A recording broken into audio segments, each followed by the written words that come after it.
Selamat pagi, selamat siang, selamat sore, dan selamat malam untuk semua teman-teman yang mendengarkan podcast kami.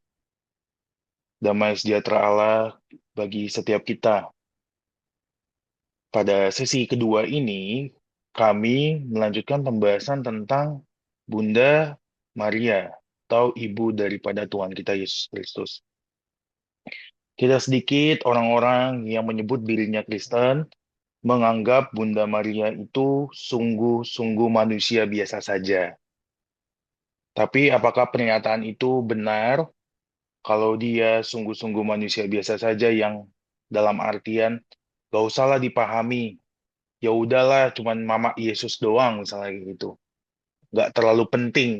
Nah, kalau kita berpikir seperti itu, kemungkinan besar kita bisa gagal memahami bagaimana Tuhan kita Yesus Kristus sebagai manusia yang sejati.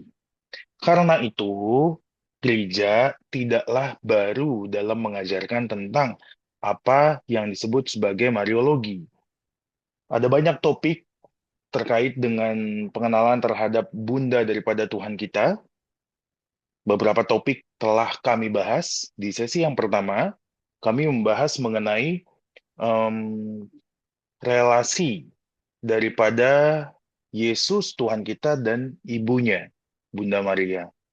Lalu membahas tentang Ibu Yesus atau Bunda Maria memperantarai Yesus dengan para pelayan di kisah perkawinan di Kana. Dan yang ketiga, kami juga membahas bagaimana pandangan Bapak-Bapak Gereja, juga konsili Efesus terkait istilah yang sangat-sangat ekumenis ya, kalau kita baca pada masa kini, ekumenis maksudnya uh, universal lah gitu. Bisa diterima juga oleh dari teman-teman Protestan sebagian, tapi juga tentunya pasti diterima oleh Gereja Ortodoks dan Katolik, yaitu istilah Theotokos atau Bunda Allah. Nah, itu di sesi pertama. Jika teman-teman yang mendengarkan sesi kedua ini belum mendengarkan sesi yang pertama, kami menyarankan teman-teman boleh cek di channel kami bahwa sebelum video ini diupload, di bawahnya itu ada sesi yang pertama. Dan di deskripsi video saya sudah menjelaskannya. Oke, jadi karena itu banyaknya topik-topik yang terkait dengan Bunda Maria, kami tidak bisa membahasnya secara komprehensif, tapi kami terbuka untuk semua tanggapan teman-teman, atau mungkin teman-teman ada yang mau juga dibahas gitu ya, topik tertentu terhadap Bunda Maria, silakan tuliskan di kolom komentar. Kami akan melihat komentar teman-teman semua dan mempertimbangkan komentar tersebut. Jika baik dan kami capable membahasnya, kami akan membahasnya. Nah, sesi kedua ini kami akan membahas bagaimana sejarah gereja memunculkan fakta bahwa adanya penyembahan terhadap Bunda Maria. Gitu. Memang gereja tidaklah menyetujui terhadap penyembahan terhadap Bunda Maria ya.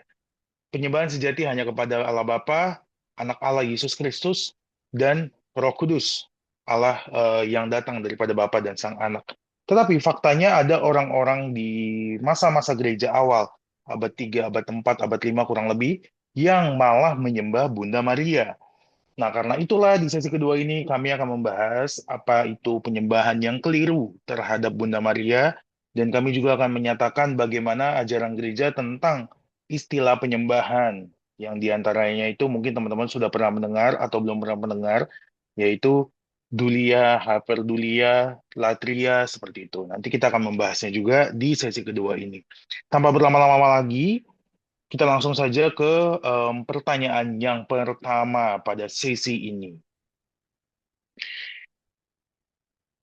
Kita tahu bahwa Tuhan kita Yesus Kristus yang masuk ke dalam rahim Bunda Maria adalah sesembahan yang sejati. Tapi mengapa ada orang-orang yang menyebut dirinya dalam tanda kutip Kristen di dalam sejarah gereja justru jatuh terhadap penyembahan kepada Bunda Maria? Fenomena apakah yang terjadi? Ini adalah tulisan yang diterjemahkan, translate by Frank William. The Paranion of Epiphanius of Salamis. Buku kedua dan buku ketiga, The Fide. Nah, jadi Epiphanius itu adalah seorang kudus, santo, yang diakui di gereja Ortodoks dan di gereja Katolik. Dia adalah orang kudus dari Salamis. Nah, karena itu orang kudus ini pernah berjumpa dengan eh, penyem- orang-orang yang menyembah Bunda Maria. Itu yang tadi kami nyatakan di opening. Ada di dalam poin ke-79. Apakah terlihat? Ya, Against Collyridianis. Against Collyridianis.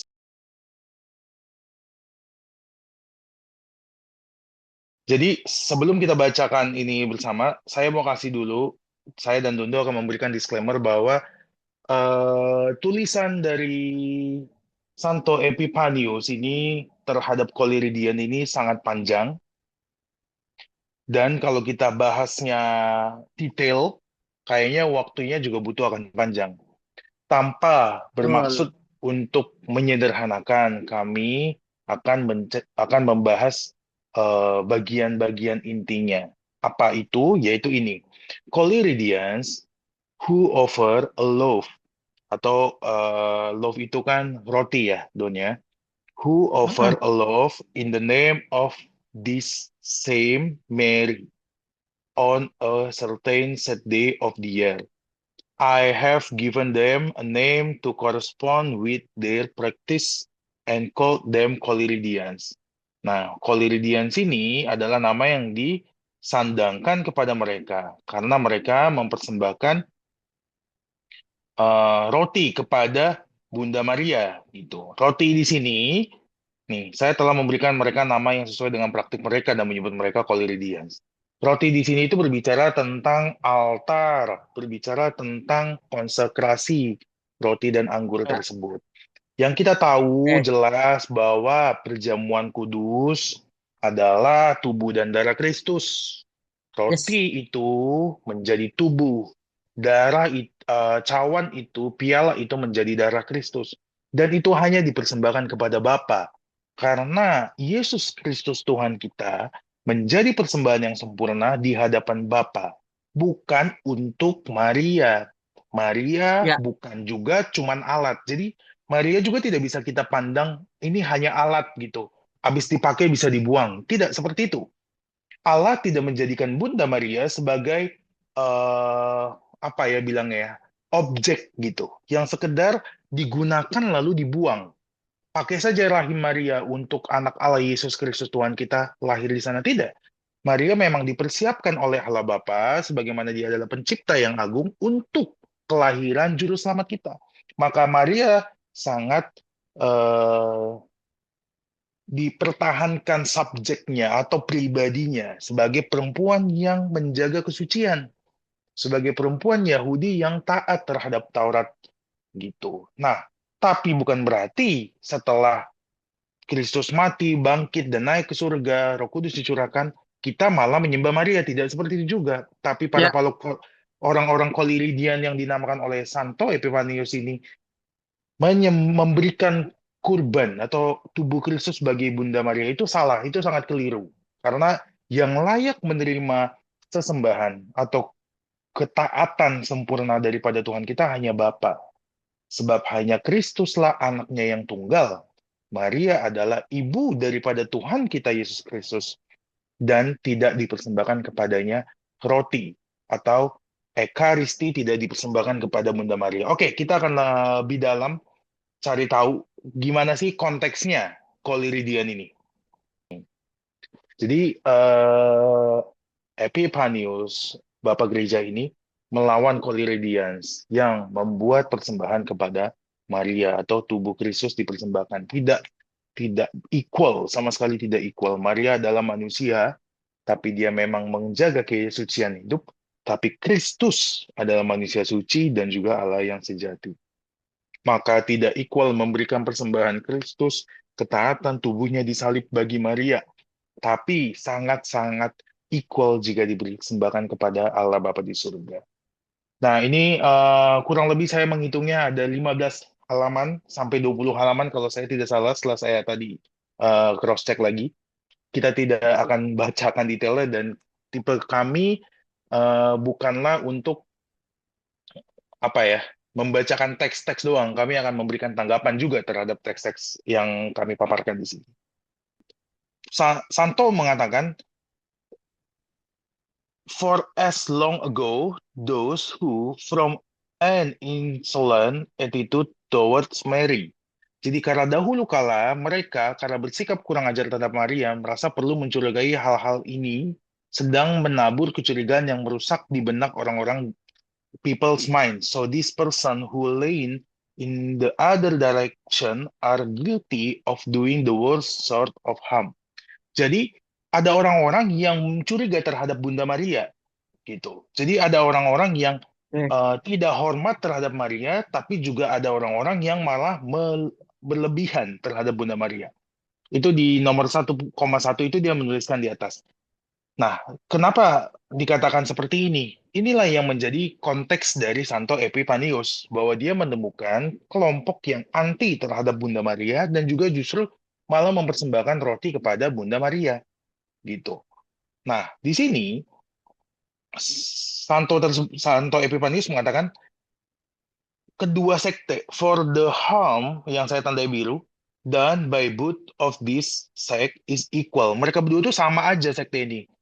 Yang satu, one belittles the Holy Virgin, mereka meremehkan Bunda Maria, while the other in its turn glorifies her to exist, to access. Jadi yang lainnya justru mau memuliakan Bunda Maria, Holy Virgin itu Bunda Perawan Suci Maria itu justru eh, berlebihan.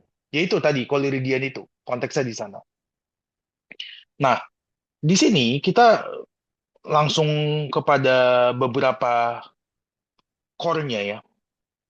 Nih, dikatakan di tanda yang saya berikan warna coklat. Dia mengatakan ada perempuan-perempuan, for certain women, decorate a barber's chairs. Jadi ada perempuan-perempuan menghiasi kursi yang dimana setelah dihiasi dibentangkan, spread a cloth on it. Jadi ada altar lah, kurang lebih seperti itulah bahasa tepatnya. Spread a cloth on it. Jadi altar baru diberikan eh, apa? Dibentangkan kain di atasnya, cloth on it. Baru diletakkanlah roti dan mempersembahkan roti tersebut atas nama Maria pada hari tertentu dalam setahun. Set out bread and offer it in Mary's name on a certain day of the year. Nah, dan dikatakan seperti yang dilakukan mereka, semua orang malah memakan roti tersebut. Nah, setelah saya baca lebih lanjut, for certain woman yang mempersiapkan altar ini dan membuat kain di atasnya dan menaruh roti di sini, mereka ini adalah imam-imam gitu ya, imam-imam yang tidak sah. Nah, kenapa kayak gitu? Nanti di sini Santo Epipanius menjelaskan bahwa tidak ada imam atau pemimpin yang perempuan. Nah, maka dikatakan kayak gini. Ini sedikit ya. Mereka yang tadi mempersembahkan roti itu adalah perempuan-perempuan, ya kan? Certain woman. Nah, mereka ini adalah imam-imam yang tidak sah di dalam gereja pada masa itu. Karena itu, Papa Gereja Santo Epipanius ini memberikan tanggapan yang strict. Dia mengatakan seperti ini, nggak bisa kita itu memiliki imam perempuan. Itu dulu yang dibahas. Jadi Maria sendiri, Mary herself, if anyone, should have function as a priest in New Testament. Jadi dikatakan Maria sendiri jika ada seharusnya berfungsi sebagai imam dalam perjanjian baru. Dia dianggap layak untuk mengandung raja segala raja di dalam rahimnya sendiri, yaitu Tuhan Yesus. Ya, Become a temple. Maria menjadi baik jadi and baik. by and by God's kindness and awesome mystery was prepared to be the dwelling place of the Lord, yaitu Kristus. But it was not God's pleasure menjadikan dia adalah that she be a priest. Nah, konteksnya adalah dengan Maria menjadi tabut atau menjadi temple of God. Temple itu kan bait Allah. Bait Allah itu kan dalam perjanjian lama ya kehadiran Allah. Nah, Maria menjadi bait Allah yang dimana hadirnya juru selamat kita. Tapi itu tidak bermaksud perempuan menjadi imam. Itu bukan ke sana arahnya.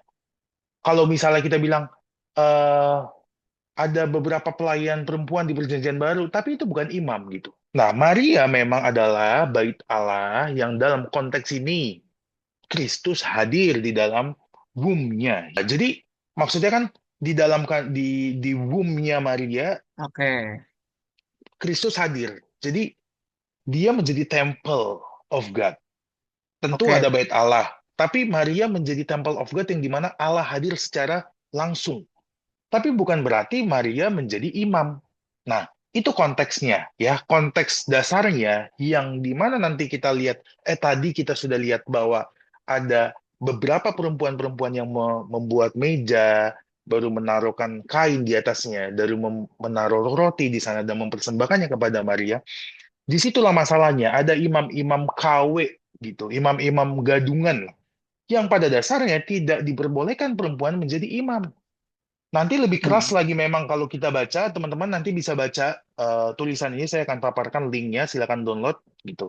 Jadi lebih keras lagi memang nanti ditulis oleh Saint Epiphanius ini, bagaimana perempuan memang nggak boleh, sebagaimana perempuan itu tergoda oleh si ular, jadi perempuan tidak boleh menjadi priest.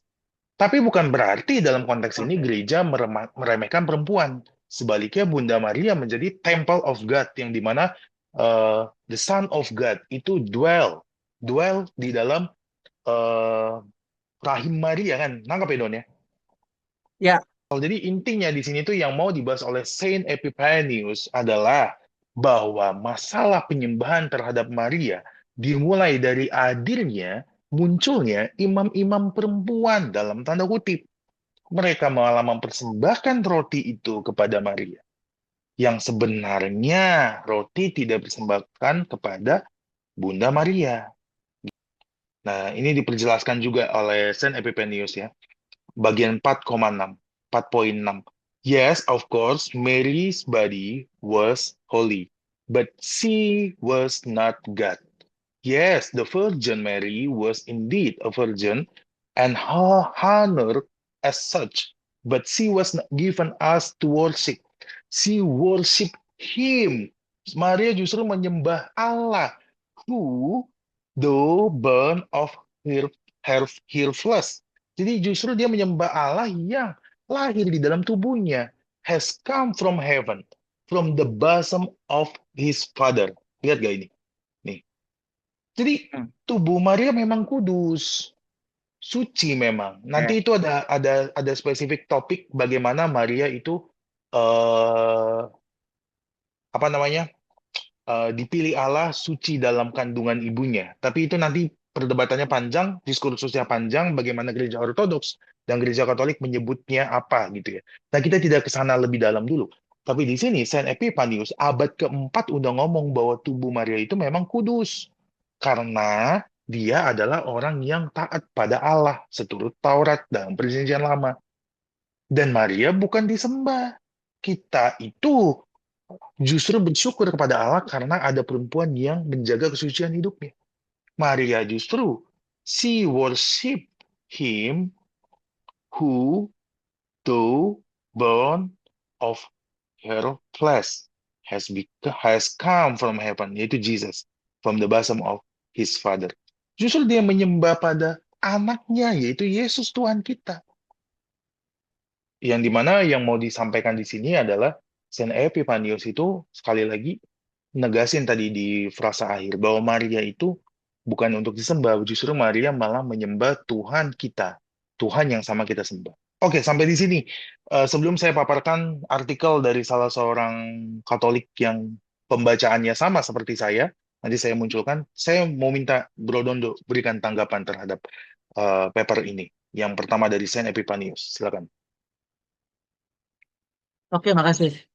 Eh, ini sebenarnya cukup rumit ya. Jadi kalau dibilang Bapak Gereja ternyata menghadapi gitu. Bapak-bapak gereja masih menghadapi hal-hal yang sesat, hal-hal yang salah, hal-hal yang keliru. Dan itu semua ternyata tidak Tidak semuanya selesai di meja konsili. Ternyata ada gerakan-gerakan yang nampaknya lebih gelap seperti yang satu ini. Ini gelap loh. Kita jujur aja. eh saya setelah melihat ini, ya, nggak ada satupun konsili yang nggak ada nggak ada konsili yang menekan ini, nggak ada. Semuanya memang gerakan Epifanius seorang. Yang memang melihat ini sebagai sebuah sebuah kasus pola penyembahan yang salah, gitu ya. Yang dimana memang kehadirannya itu diutus Tuhan untuk untuk menangani ini, gitu ya. Epifanius itu hadir diutus Tuhan untuk menangani ini. Pola penyembahan yang salah terhadap Maria, terhadap ibu Maria, ibu Yesus. Nah, begini, eh pola-pola seperti ini rentan memang karena begini. eh Kalau kita melihat kasus-kasus dalam konsili seperti apa yang sebelumnya pernah dibahas, begini saja, Bapak Gereja bisa keliru dalam menilai kitab suci. Apalagi ini mereka perempuan yang bukan siapa-siapa, tidak tergabung dalam tidak tergabung dalam perkumpulan bapak-bapak gereja itu. Enggak, kemungkinan untuk keliru semakin tinggi dalam memandang kitab suci. Karena apa? Pada saat itu perempuan hanya boleh melayani, gitu ya. Perempuan hanya boleh melayani. Perempuan nggak boleh belajar kitab suci. Nggak boleh. Yang boleh belajar kitab suci itu hanya calon-calon imam. Dan calon imam itu sudah pasti laki-laki.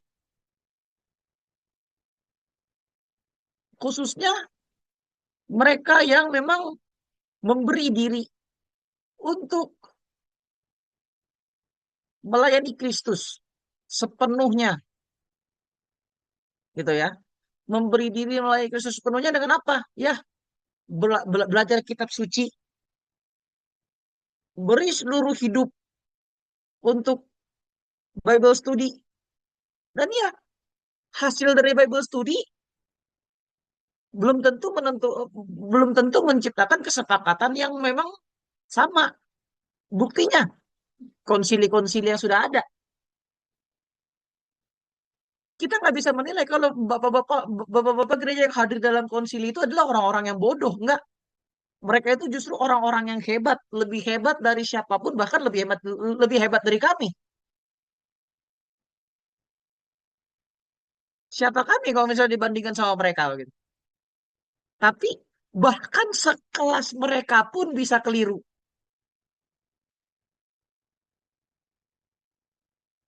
Seperti contoh, kita lihat Nestorian yang kemarin.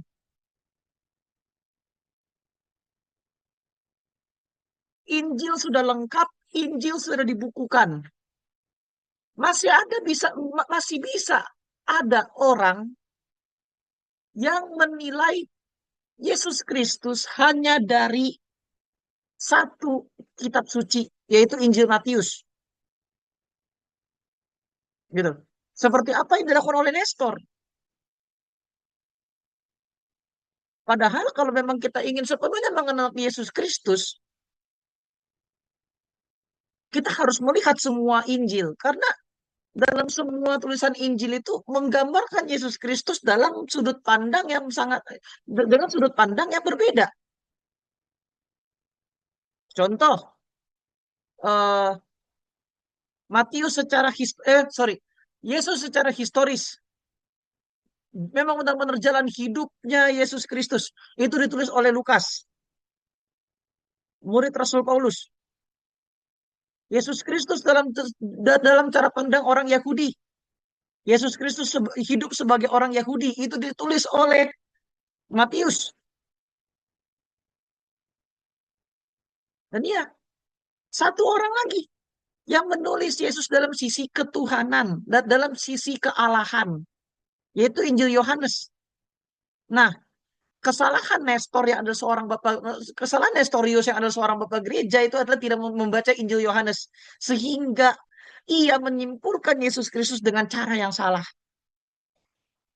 Nih, bapak gereja ini loh, bukan orang yang dianggap enteng, enggak. Nah, apalagi mereka ini perempuan-perempuan yang memang tidak dapat mengakses kitab suci. Ini saya bicara dalam konteks historis ya. Perempuan itu tidak diizinkan untuk mengajar. Kitab suci menulis itu. Tidak diperkenankan untuk mengajar kitab suci.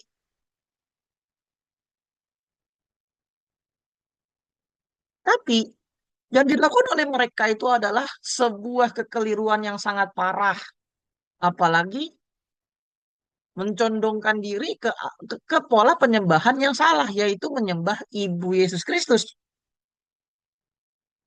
Sangat janggal. Jadi kalau melihat ini, seolah pola-pola sesat, pola-pola yang salah, ini masih bisa terjadi, bahkan tidak terjamah oleh konsili.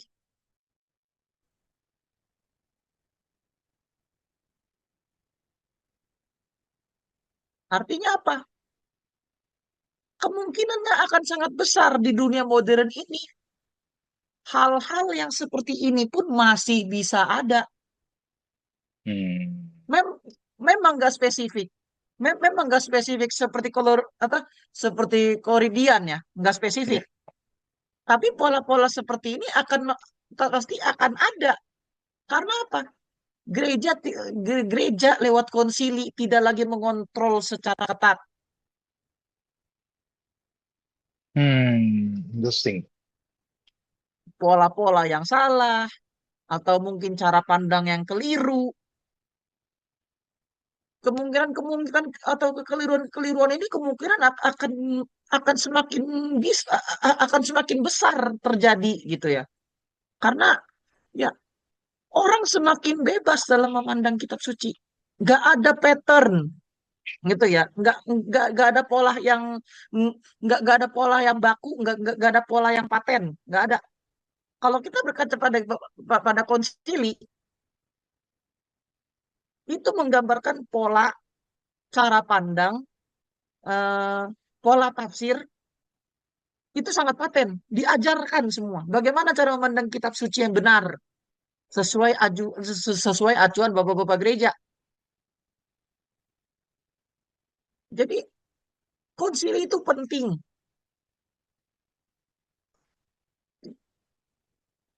Iya, jadi sekalipun ada juga orang-orang yang salah dalam konsili yang akhirnya diekskomunikasi, akhirnya dibuang, ditendang. Tapi ini sangat bermanfaat bagi perkembangan gereja sepanjang Ya, segala ya, ya, zaman. ya, ya, ya. Untuk apa? Menjaga kemurnian ajaran, Kesatuan menjaga gereja. pertama pertama kesatuan gereja, yang kedua kemurnian ajaran. Ya, ya, ya. Ya, ajaran yang murni yang memang berasal dari Yesus langsung. Ya, polanya di pertemuan keberapa itu saya sudah gambarkan dari Yesus, sang sang firman, sang pemilik kitab suci, sang suci itu sendiri, sang firman itu sendiri turun ke para murid turun ke murid-muridnya lagi, hingga nanti di masa-masa tertentu ada terjadinya pertemuan ayat yaitu konsili, yang dimana mereka yang hadir itu adalah murid kesekian dari para rasul yang masih mewarisi ajaran-ajaran dari rasul langsung,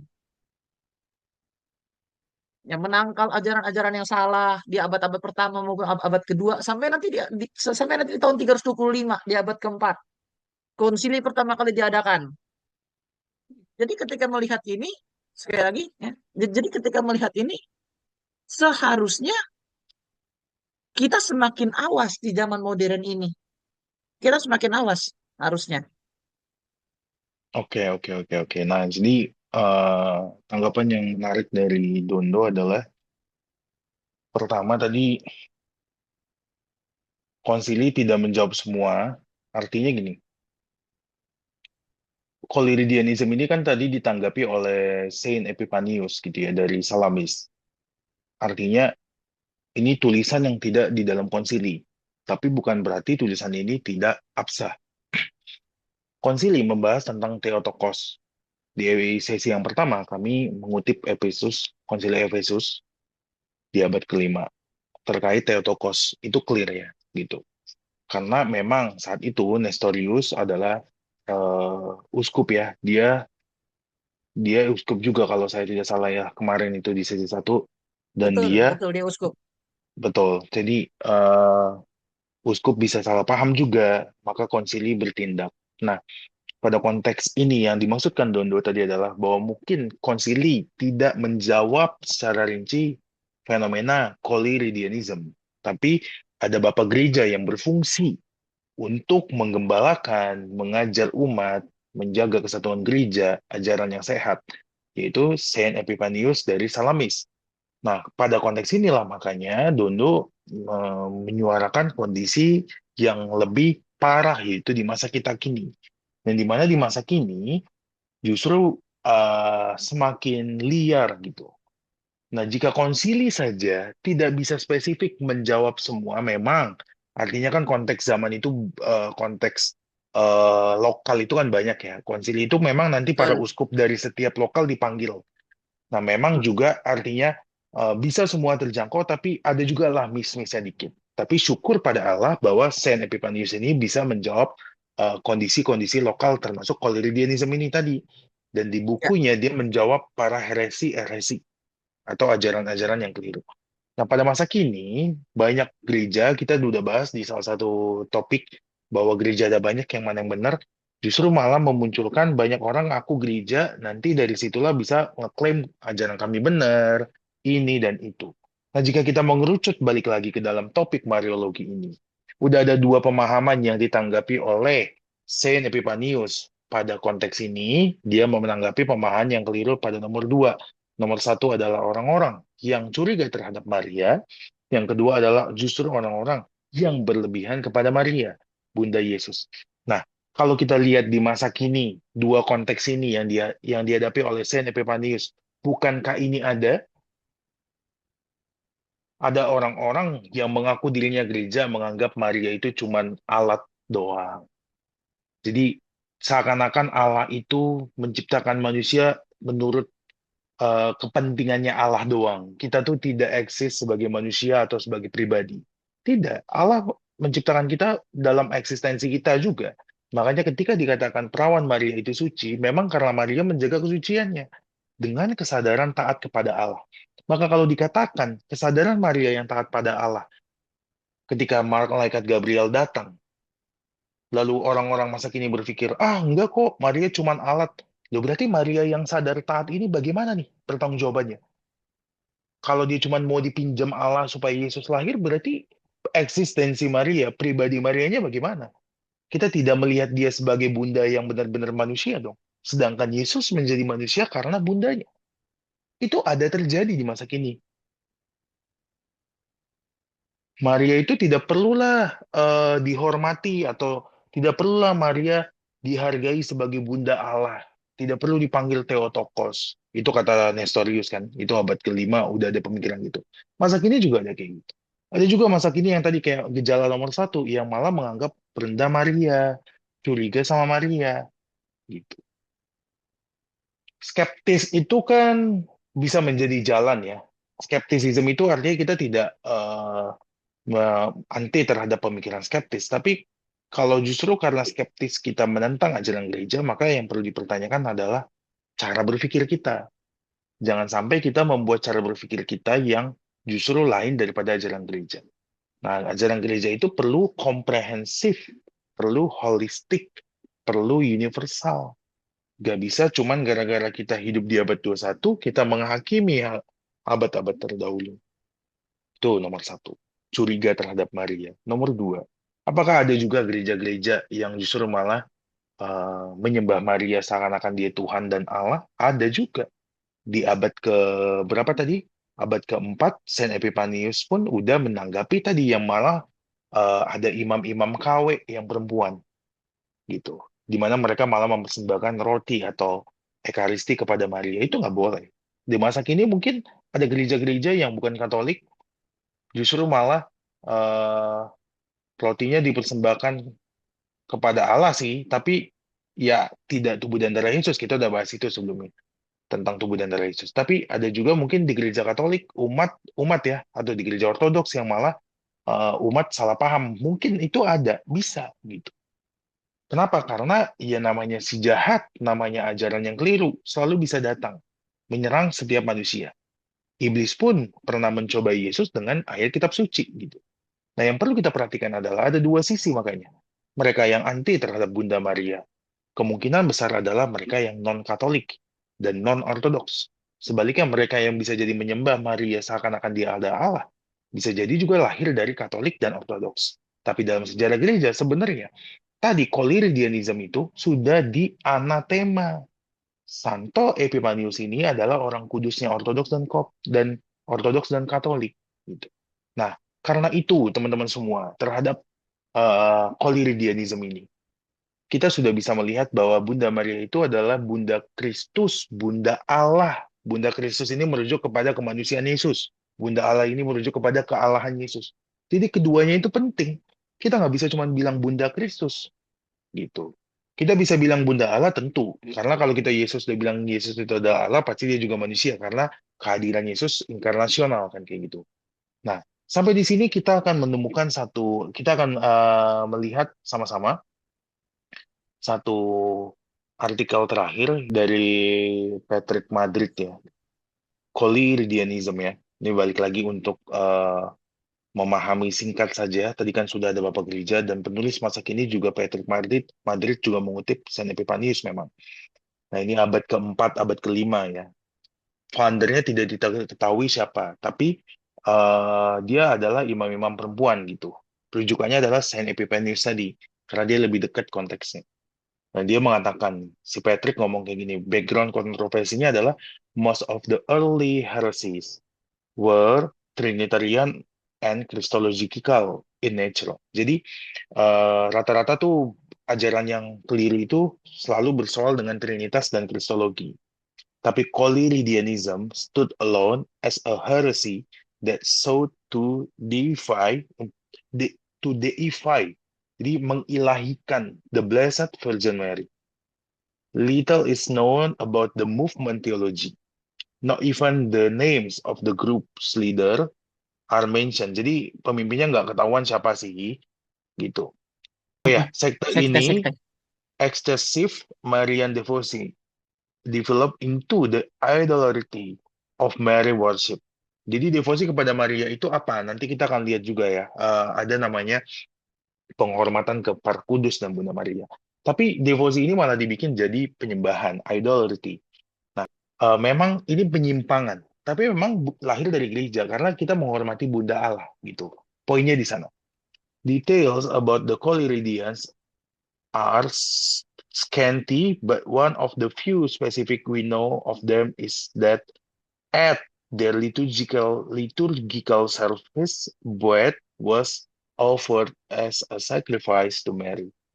Jadi kembali bahwa mereka itu bermasalah secara liturgis. Nah, ini nanti kita akan coba lah bahas liturgi gereja itu seperti apa, tapi nanti di topik yang lainnya. Nah, balik lagi. Ketika mereka mempersembahkan roti kepada Maria dalam liturgi, ya ini masalahnya. Nah, dia mengutip siapa? Prinsipalnya adalah mereka they worship Mary. Nih, they worship Mary. This was in direct conflict with the Catholic Church condemnation. Nah, jadi gereja sudah mengkondem, menganatema penyembahan terhadap Maria. Baru ayatnya adalah you shall have no other gods. Ini ada kutipan dari Exodus. Baru Deuteronomy, baru Korintus dan segala macam Efesus juga nih ayat-ayatnya. Baru ada kutipan dari si Patrick ke ya dia mengutip Santo Epipanius juga nih. Ya, kelihatannya. Ya. Saint Epiphanius. menuliskan against the Coleridgianism. Coleridgianism, which only exalt Mary and anti-Comarianism. Jadi ada anti-Decomarianism, Arabian movement that the base Mary status and virtue. Virtue. Nah, ini yang tadi saya katakan. eh apa? Gejala pertama gitu. Nih, anti anti-dikomarianism, anti-dikomiranianisme, sebuah gerakan Arab yang merendahkan status dan kebijakan Maria sampai pada titik mengklaim bahwa Maria yang suci telah berhubungan intim dengan seorang pria yaitu Yusuf ya, ayah ayah ayah Yesus secara tidak biologis ya gitu kan. Jadi mempelainya Maria gitu. Nah, jadi poinnya di sini saya ada baca satu paper, tapi saya tidak bisa downloadnya. Saya baca paper itu sebagian karena harus di-download melalui institusi karena dia paper yang terbit di institusi luar, jadi saya tidak bisa akses downloadnya. Saya baca singkat adalah bahwa memang nanti ada kaitannya ke gerakan agama sebelah gitu. Kenapa mereka anti kepada Maria? Karena tadi ada yang malah menyembah Maria, nangkap gak, Don? Jadi di Arab itu ada yang anti kepada Maria karena tadi ini malah menyembah Maria. Nah, itu cukup complicated nanti kita kalau bahas kenapa mereka yang anti. Itu kan lahir dari pemikiran mereka yang saya tadi baca sedikit ya dari agama sebelah gitu. Karena setahu ini juga saya tahu mereka juga tidak mempertuhankan manusia menurut diksinya mereka dan kita pun tidak mempertuhankan manusia. Memang Allah yang menjadi manusia, which is Jesus gitu ya. Tapi kita tidak panjang di sana. Poin pertama ini yang anti Maria inilah tadi yang saya katakan kemungkinan dari gereja juga muncul yang non Katolik dan non Ortodoks kemungkinan akan menganggap Maria cuma alat doang, tidak penting-penting banget. Padahal kita tidak bisa berpikir kayak gitu. Kenapa? Karena Yesus Kristus Tuhan kita sekali lagi manusia yang sejati dan kemanusiaannya diterima daripada ibunya. Nah, sampailah kita kepada hal-hal yang sebenarnya tadi kita udah baca juga. Nicolaitism were primarily women who developed syncretistic combination of Catholicism and pagan goddess cultus custom. Jadi sinkretisme. Jadi ternyata menurut tulisan Patrick, Coleridgianism adalah apa nih? Primarily woman, ya kan? Perempuan tadi. Perempuan-perempuan yang mengkombinasikan ajaran Katolik dan pagan, keilahian padan kultus ya, yang disinkretiskan. Balik lagi sama kayak kami mengutip Santo Epiphanius karena lebih dekat konteksnya dan lebih strict pembahasannya.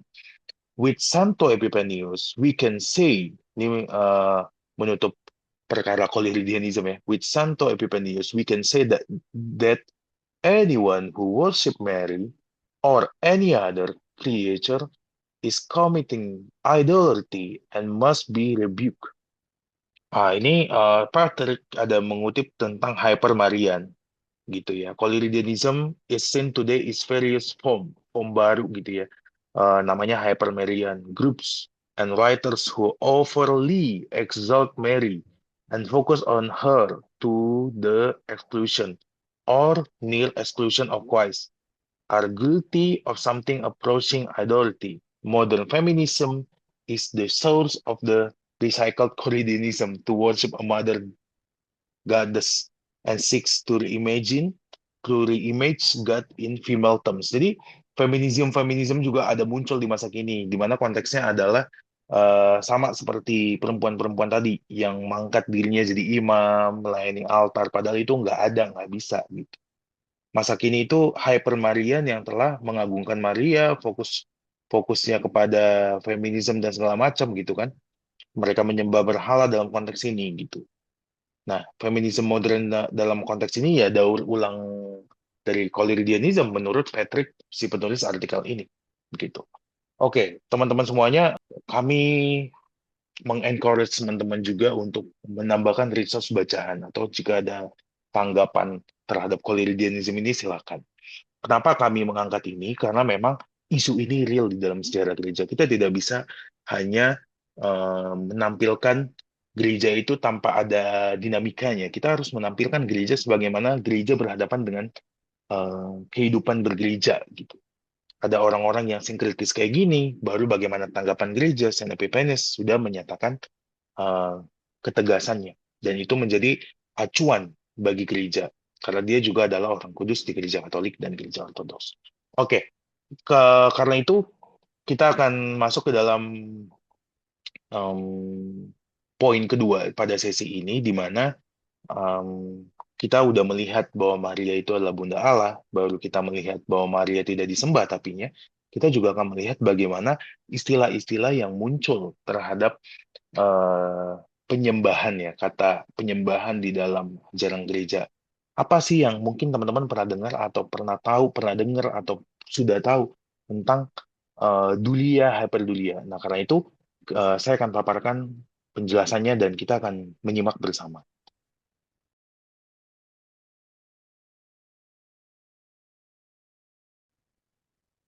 Ya, oke teman-teman semuanya. Setelah tadi pada bagian pertama kami telah mencoba menjelaskan tentang Coleridgeanism, bagaimana kekeliruan yang terjadi di dalam dinamika gereja, walaupun memang ada bapak gereja yang sudah uh, melawan ajaran yang keliru atau Coleridgeanism tadi, kita juga perlu memahami sebenarnya ada dinamika lain gitu atau arti kata ada kata-kata yang sebenarnya itu dekat dengan kata penghormatan dan penyembahan di dalam ajaran gereja gitu. Karena gereja Ortodoks atau gereja Katolik sama-sama menghormati para kudus yang diantaranya juga adalah Bunda Maria gitu. Nah, bagaimana kita memahami penghormatan kepada orang kudus dan juga kepada Bunda Maria? Yang dalam konteks ini, hemat saya, kenapa kita menghormati para kudus? Karena kita tahu iman kita bukan iman yang individual. Gereja itu sifatnya komunal, dan kita tidak bisa memecahkan gereja pada masa kini saja, melupakan masa lalu.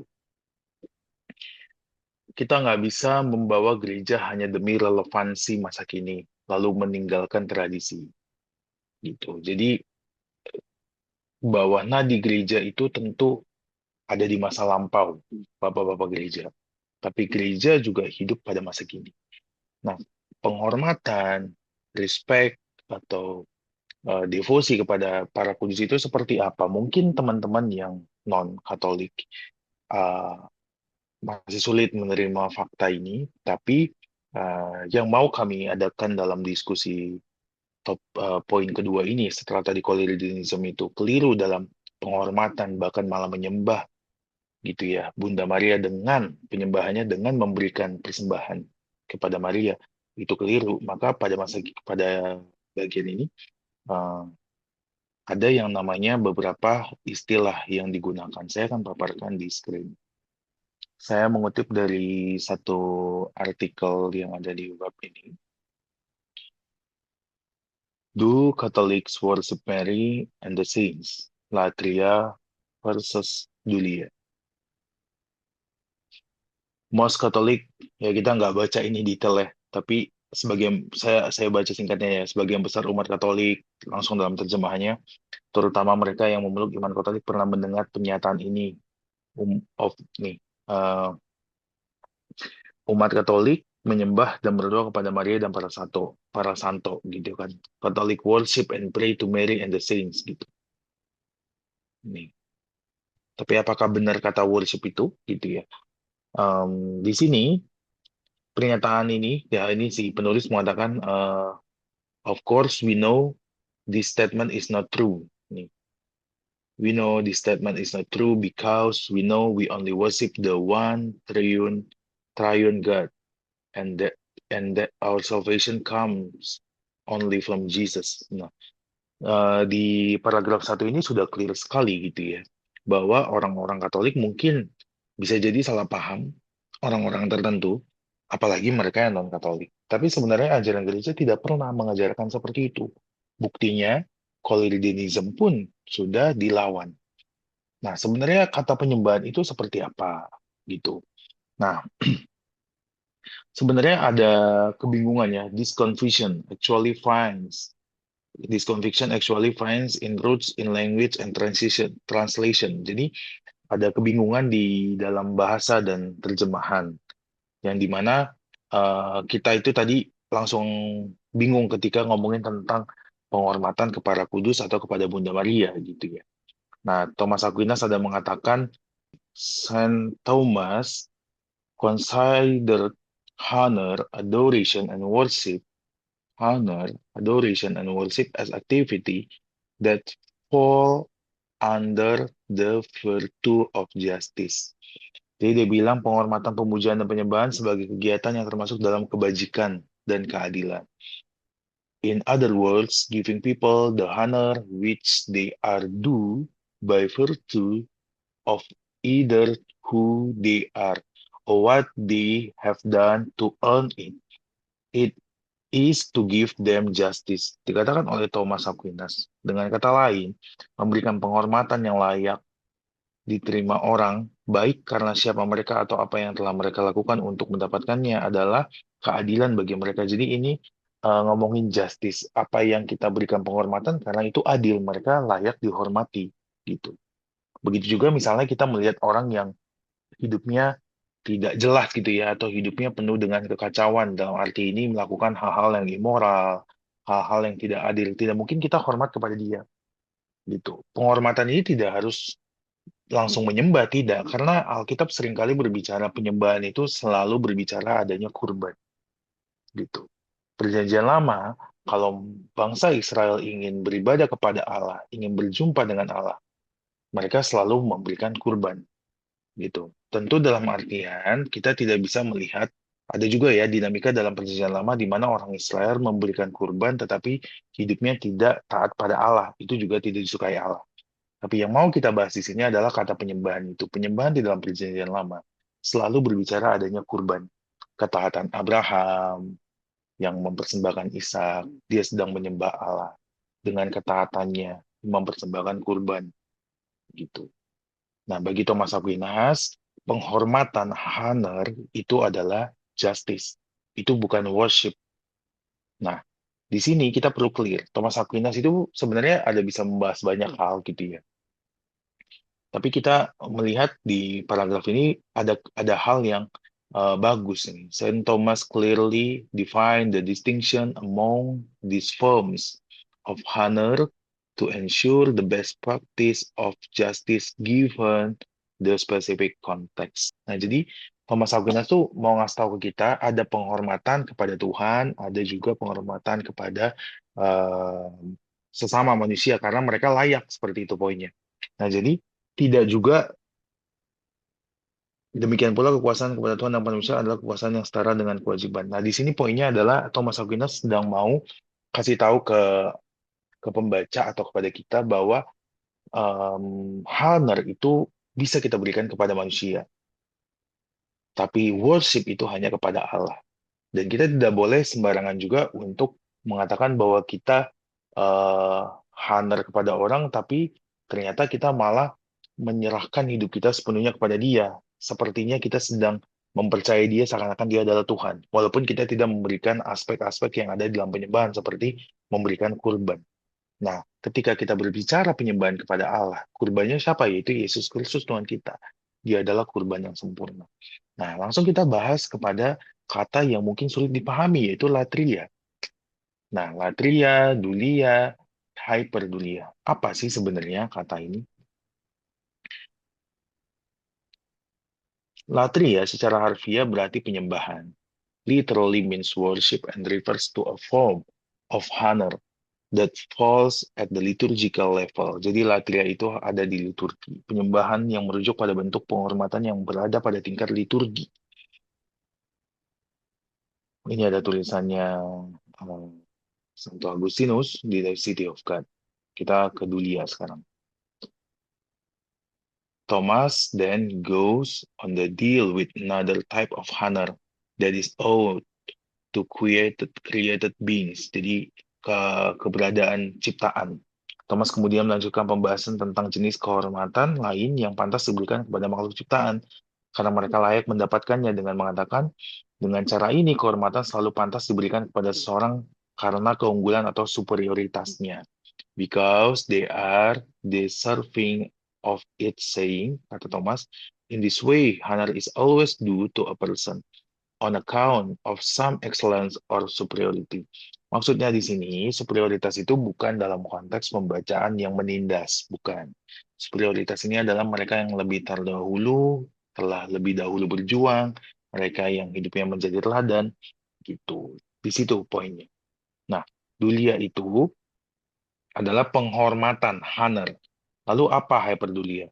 Rightfully, Saint Thomas identifies a third term reserved for Blessed Mother alone. Jadi, dalam hyperdulia, Santo Thomas mengidentifikasikan istilah ketiga yang dikhususkan hanya untuk Bunda Maria. Sekali lagi, kalau tadi dulia adalah penghormatan, hyperdulia adalah penghormatan yang khusus kepada Bunda Maria, bukan sesembahan, itu berbeda. Hyperdulia, dulia, dan latria. Latria itu ada di dalam liturgi levelnya. Dan itu hanya kepada Allah. God alone. Worship is due to God alone. Honor and worship bahkan. Sedangkan dulia itu adalah penghormatan ke orang-orang yang layak, yang telah menjadi teladan, orang-orang yang martir. Lalu kepada Maria dikatakan hyperdulia. Since, therefore, the Blessed Virgin Mary is mere rational creature, the worship of Latria is not due to her. Jadi Latria yang tadi hanya kepada Allah, tidak kepada Bunda Maria, but only that of Dulia, but in a higher degree dari Dulia than to other creatures, in as much as she is the mother of God. Jadi kembali karena Theotokos, karena dia adalah bunda Allah, maka dia hyperdulia. Ciptaan lain atau para kudus, santo dan santa, dan para martir itu menerima dulia, penghormatan. Karena mereka memang sudah taat sebegitunya kepada Allah. Bukankah itu sukacita bagi kita? Bahwa ada bagian dari gereja, yaitu bagian dari kita. Sekali lagi, gereja itu bukan individual. Ada bagian, ada kawanan dari domba-domba Allah yang menjadi teladan bagi kita. Bukankah kita menghormati dia? Kalau kita berpikir manusia itu hanya sekedar alat di mata Tuhan, maka kita tidak peduli terhadap penghormatan kepada orang-orang kudus. Itu tanggapan saya. Nah, artikel lain, nah ini apakah penyembahan kepada Maria tadi ya, itu koloridianism gitu. Jadi yang salah. Nah, ini juga dibahas dulia itu apa, hyperdulia itu apa. Nah, em, di sini dikatakan ada kata-kata yang memang spesifik tadi ketika kita berbicara tentang hyperdulia. Latria itu kepada Allah, kelihatan ya Don ya. Ya, Ini hyperdulia dan ini adalah dulia. Dulia adalah penghormatan, honor kepada mereka yang sudah bersama dengan Allah. Dan mereka melakukan mukjizat bersama dengan Allah. Allah yang memberikan melalui mereka. Kenapa ini bisa terjadi? Karena dimensinya adalah metafisik, di mana mereka yang telah dahulu pergi meninggalkan kita telah hidup bersama Allah. Dan dalam kehidupan yang metafisik, mereka tidak lagi dalam fisik sama seperti kita. Mereka telah menerima kesempurnaan. Dan Allah jika berkenan, melalui mereka menyatakan mukjizatnya kepada kita. Oh, itu kan tidak masuk akal misalnya. Ya, jika akal kita hanya berpikir secara materialis, maka kita sulit memahami hal-hal yang metafisik. Gitu. Sama kok di beberapa gereja yang non-Katolik atau non-Ortodoks itu kan ada anggapan bahwa beberapa pendeta itu punya karunia mukjizat ya, Don ya. ya, Nah, jadi dengan perumpamaan inilah, dengan contoh inilah saya ingin kasih tahu ke teman-teman yang mendengarkan, mereka yang non-Katolik dan non-Ortodoks juga percaya bahwa ada manusia yang mau menjadi perantara, ya kan? Gitu. Yang diduliakan gitu, yang dihormati, yang menerima honor gitu. Nah, gereja Katolik dan Ortodoks itu tidak sembarangan memberikan dulia kepada orang. Latria hanya kepada Allah, hyperdulia hanya kepada Bunda Allah, tadi kata Thomas Aquinas, dan dulia hanya kepada para kudus. Dan para kudus itu harus melalui kanonisasi. Mereka harus dicek kehidupannya benar-benar suci. Seperti itu. Nah, kalau ngomongin hyperdulia ya saya bacakan sebelum Dondo menanggapi. Ada satu doa Salam Maria yang terkenal gitu ya. Itu pun berdasarkan teks kitab suci. Hail Mary full of grace, the Lord is with you. Jadi Hail Mary itu dari Lukas 1:28. Hail Mary full of grace, the Lord is with you. Is with you itu Lukas 1 ayat 28. Baru blessed are you among women, and blessed is the fruit of your womb. Itu dari Lukas 1:42 yang dikatakan oleh Elizabeth. So no, Catholics do not worship Mary. In our prayer, jadi devosi atau doa, we ask Mary to intercede for us with anaknya, her son, and he will listen because, as James 5 ayat 16 mengatakan, the prayer of righteous person is powerful and effective. Doa orang benar itu berkuasa, kaitannya di sana. Jadi devosi dan doa melalui perantara para kudus atau Bunda Maria itu bukan untuk menyembah mereka, karena gereja Katolik dan Ortodoks tidak mempersembahkan roti atau kurban kepada orang kudus atau kepada Maria. Kalau tadi Coloridianism telah kita pahami, mereka keliru dan sudah dilawan oleh Bapak Gereja, maka seperti inilah kita memahami kata penyembahan tadi. Di mana yang perlu kita pahami sekali lagi adalah latria itu hanya kepada Allah, kurban dipersembahkan di liturgi. Kurban siapa? Kurban Tuhan kita. Dia yang berkurban bagi kita dan berkenan di hadapan Allah. Itu latria. Dulia itu kepada para kudus karena mereka taat kepada Allah sebegitunya, bahkan menjadi martir. Dan hyperdulia itu kepada Bunda Allah atau Theotokos, kata Santo Thomas Aquinas. Mengapa itu penting? Karena kita tahu di dalam gereja, itu kita tahu ada yang lebih dahulu taat kepada Allah, maka kita hormat kepada dia. Dalam tradisi-tradisi budaya manusia pun orang yang tetuaan kan juga dihormatin. Apakah menghormati mereka itu sama dengan menyembah mereka? Kan tidak. Oke, tanggapan Dondo silakan. Bagaimana terkait dengan latria, dulia, hyperdulia? Oke. Eh, Dimulai dari latria dulu ya. Ya, Jadi tadi udah menjelaskan ya, udah sangat jelas ya, sangat jelas. Kalau latria itu hanya untuk Allah. Jadi apa yang dilakukan dalam kitab suci Perjanjian Lama itulah bentuk latria, yang mempersembahkan korban, eh, melakukan apa yang tertulis dalam kitab Imamat itu, korban ini, korban ini, korban ini, itu totali latria, total latria.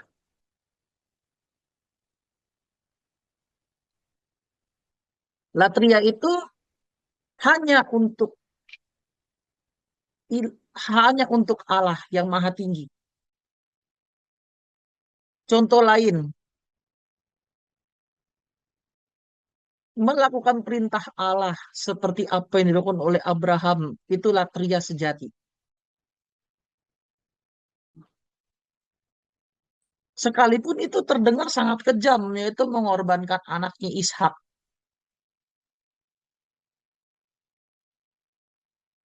Tapi apa? Abraham patuh.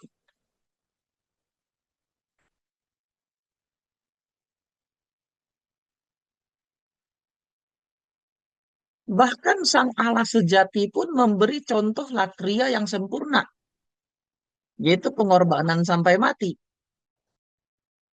Yesus Kristus menjadi manusia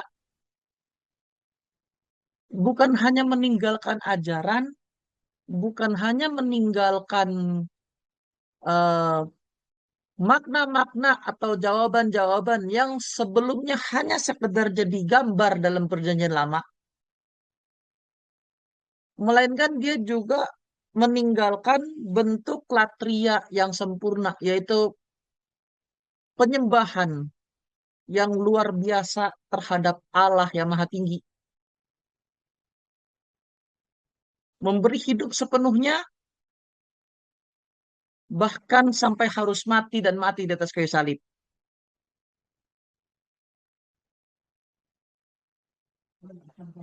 Itu pengorbanan sempurna.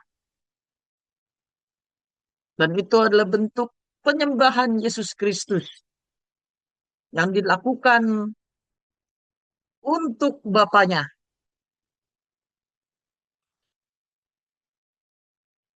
Oke, sekarang untuk kita nih. Kenapa sih kita masih harus melakukan latria?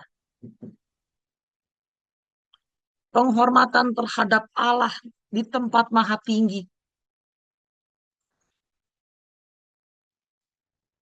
Seperti apa yang sudah saya jelaskan sebelumnya, apa yang kita lakukan ini kita hanya hanya tinggal mewarisi saja.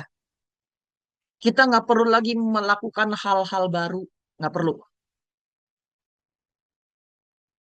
Kita nggak perlu melakukan hal-hal yang lain.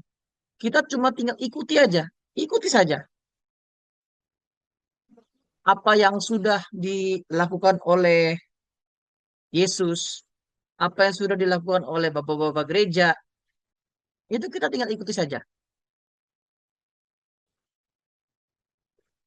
Sholat ria, sekali lagi, itu hanya untuk Allah yang berada di tempat yang maha tinggi. Lalu yang kedua, dulia. Dulia, tadi Jerry udah menyampaikan ya, kalau ini ditujukan untuk Para Kudus. para kudus, yang martir maupun yang hidup, tapi memberi efek bagi gereja. Yang mereka sebut orang kudus. Seperti contoh ya, Thomas Aquinas. Ini yang hidup. Dan ada beberapa juga yang mati.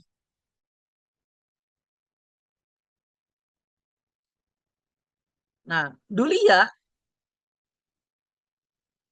juga mengajarkan kita kalau di antara kita ada yang Tuhan pilih secara khusus, yaitu memiliki karunia.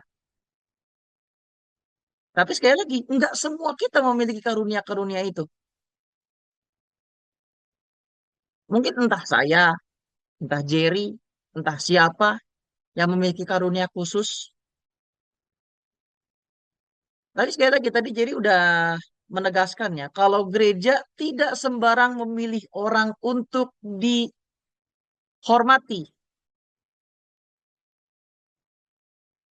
Punya gereja punya standar.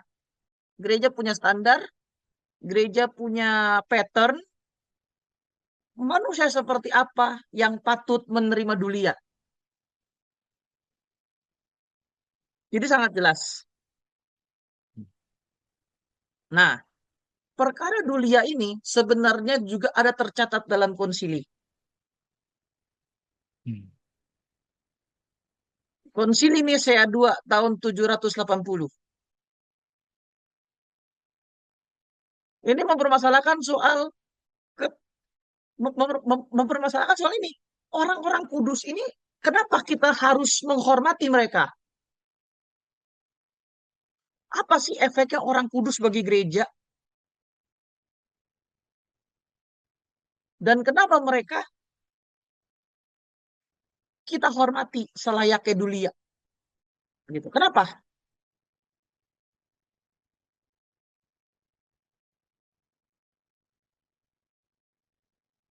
Karena mereka sendiri pun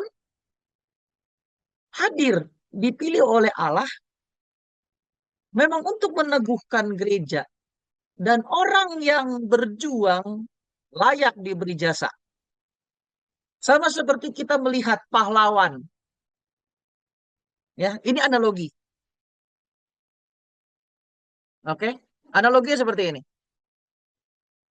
Kita lihat negara kita ini aja. Ya, kita lihat Indonesia. Siapa yang tidak menghormati 7 pahlawan revolusi? Nggak mungkin nggak ada. Siapa yang tidak menghormati Soekarno presiden pertama? Pasti nggak ada. Seburuk apapun dia.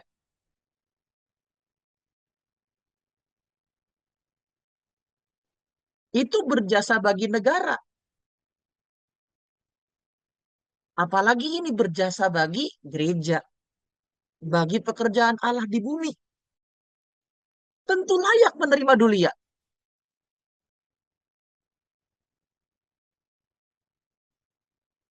Dan apa yang digambarkan dalam konsili Nisea 780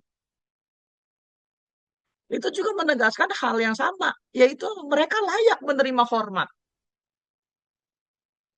Karena jasa mereka begitu besar bagi perkembangan gereja. Karena mereka lah ajaran-ajaran sesat bisa diberantas.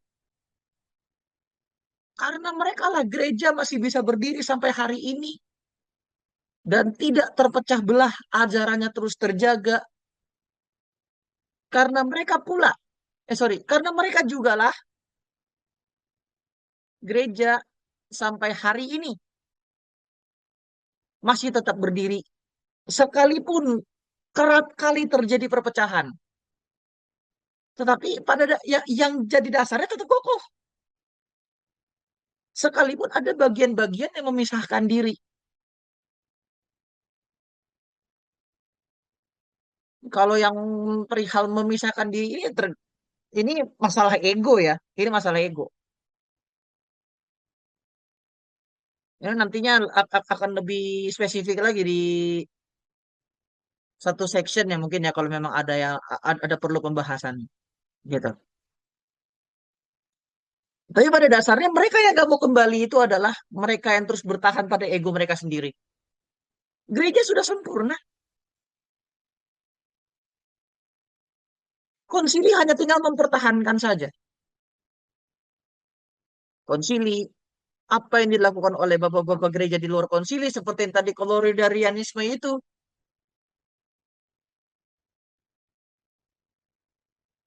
Dan sekali lagi,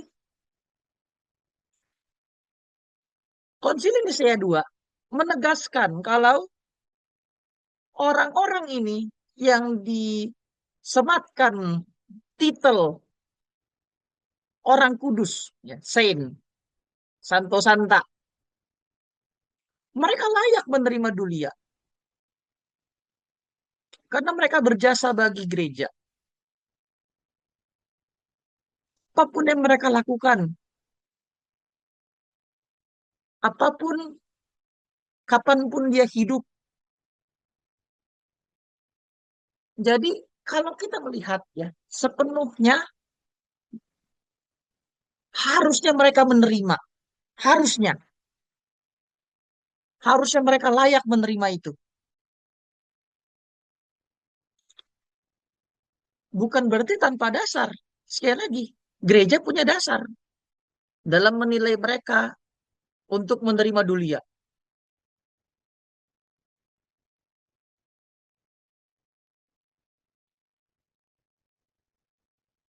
Terus juga tadi, Thomas Aquinas ada mengutip seperti tadi yang dikutip oleh Jerry. Betul, itu justru semakin menegaskan kalau dulia yang dilakukan oleh gereja terhadap orang-orang pilihan, orang-orang kudus, pada dasarnya adalah tepat. Mereka memang layak menerima titel itu. Mereka layak menerima julukan orang kudus. Mereka layak dihormati.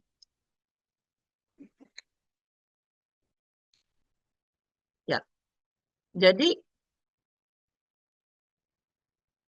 siapapun mereka, yang pastinya orang-orang kudus ini enggak semuanya, enggak. Kita nggak bisa membandingkan kayak misal gini. Kita bisa bandingkan 1 banding berapa? Nggak bisa. Orang kudus itu hadir, memang Tuhan pilih untuk memberi sesuatu pada gereja. Entah itu mempertahankan ajaran, mempertahankan apa yang diyakini oleh gereja sejauh ini, atau meneguhkan orang-orang yang belum sama sekali terjamah oleh gereja. Atau satu lagi, memberi perhatian, memberi peringatan terhadap mereka yang menyimpang. Seperti Epifanius tadi. Epifanius layak disematkan titel orang kudus. Layak, pantas.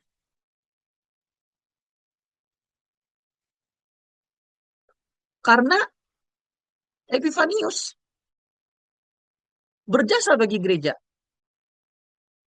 Sekali lagi, Epifanius itu dan ajaran ajaran koloridarianisme itu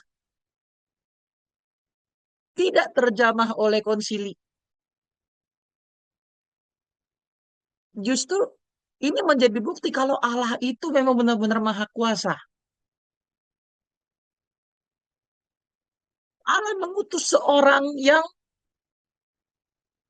ditugaskan khusus untuk menegur mereka.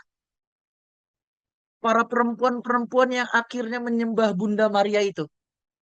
Sekali lagi ya, ini tidak dijamah, tidak terjamah konsili sama sekali.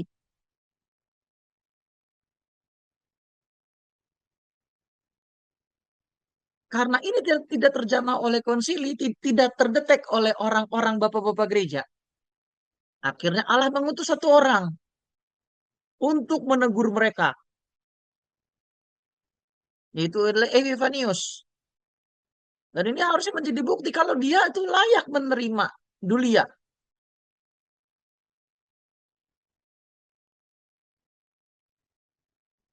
Oke, untuk dulia cukup sampai di sini. Yang terakhir, yang ketiga, hyperdulia. Jadi udah menegaskan, udah memberitahu tadi, kalau hyperdulia itu hanya ditujukan kepada Bunda Maria. Oke, hyperdulia itu seperti penghormatan tertinggi. Sekali lagi, ini adalah bentuk tegas. Kenapa Maria menerima penghormatan tertinggi di atas bapak-bapak gereja yang rata-rata ada di atas orang-orang suci yang terpilih yang rata-rata adalah laki-laki? Karena karena Ibu Maria itu sangat spesial.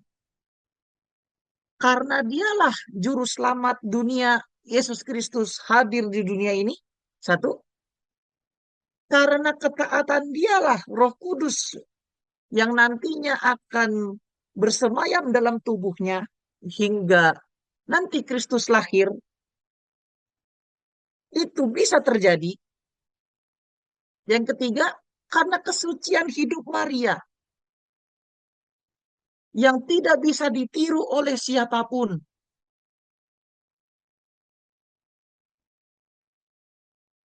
Karena itulah dia layak menerima penghormatan tertinggi. Bahkan penghormatan tertinggi ini juga disampaikan tadi ya, tadi sudah ditulis ya, yang di dalam Injil Lukas itu. Ave Maria Gratia plena Dominus tecum. Salam Maria penuh rahmat Tuhan sertamu.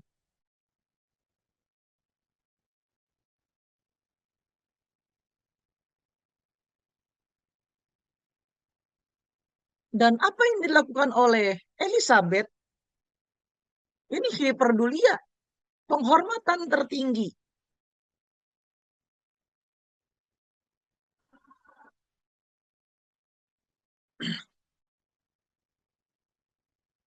Gitu. Jadi kalau kita lihat ya, dialah Bunda Maria layak menerima penghormatan tertinggi di atas para martir, di atas para kudus, di atas bapak-bapak gereja, bahkan mungkin di atas para rasul.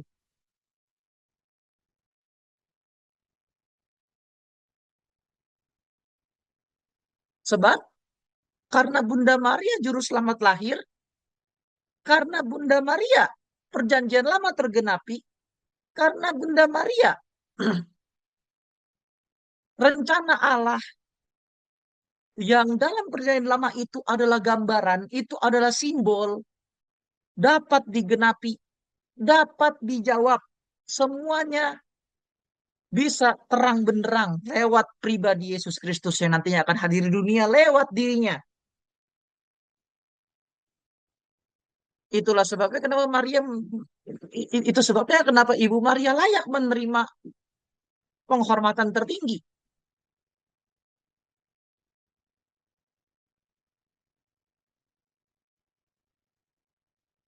Jadi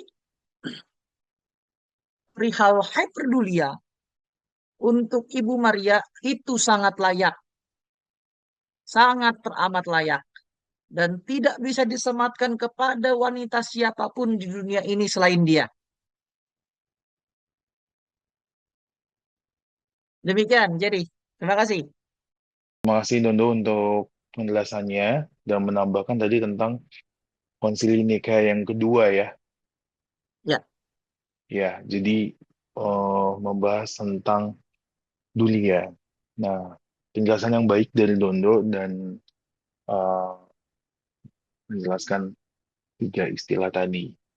Nah, saya suka sekali ketika bagian latria ya, penyembahan yang sempurna itu dinyatakan sendiri oleh Tuhan kita kepada Bapa.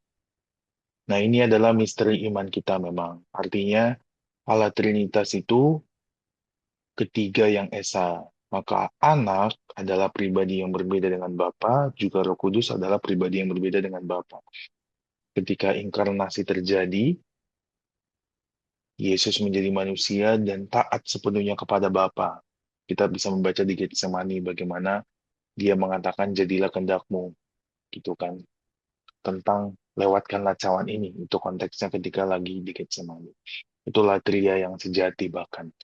Pengorbanan atau tadi kan penyembahan itu ada kurban. Nah, Kristus sendiri membawa dirinya sebagai kurban yang sempurna.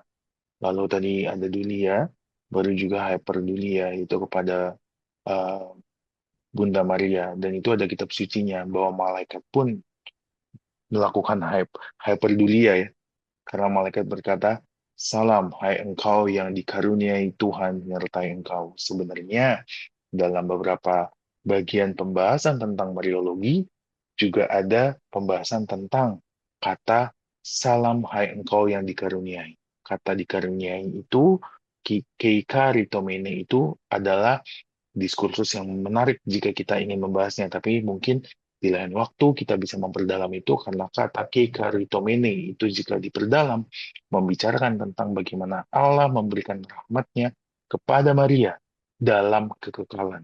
Jadi ketika malaikat datang, pesan itu adalah pesan yang Allah sampaikan melalui malaikat kepada Bunda Allah, yaitu Bunda Maria. Dan juga tadi Dondo mengatakan bahwa Elizabeth melakukan hyperdulia juga, mengatakan diberkatilah engkau di antara semua perempuan dan diberkatilah buah rahimmu.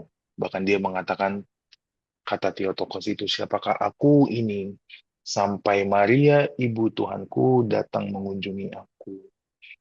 Gitu. Jadi bahkan ini jelas ketika salammu Maria sampai kepada telingaku, kata Elizabeth, anak yang di dalam rahimku melonjak melonjak kegirangan. Anaknya adalah Yohanes Pembaptis ya Don ya. ya Itu. betul. Nah, Ya, sampai di sini teman-teman kami membahas bagian kedua dari Mariologi, di mana bagian pertama sudah kami upload dan bagian kedua ini segera teman-teman kami harap teman-teman bisa mendengarkannya dengan seksama.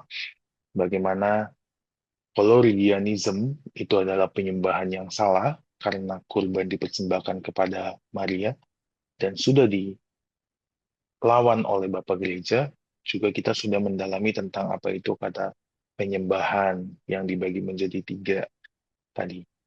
Teman-teman, terima kasih untuk waktu dan segenap perhatiannya kepada podcast kami.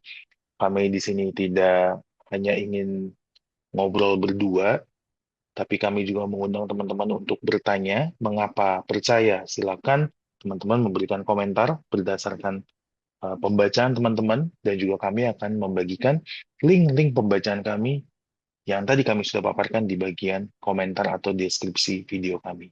Sampai di sini eh, pembahasan. Tetap nantikan selalu konten kami di Mengapa Percaya. Kiranya pertanyaan kita tentang percaya akan iman kepada Kristus semakin membawa kita sampai kepada pengenalan yang sehat dan membawa kita menyembah kepada Allah, menghormati para kudus, dan mengasihi Bunda Allah itu sendiri yang telah menjadi teladan bagi kita. Tuhan memberkati kita semua.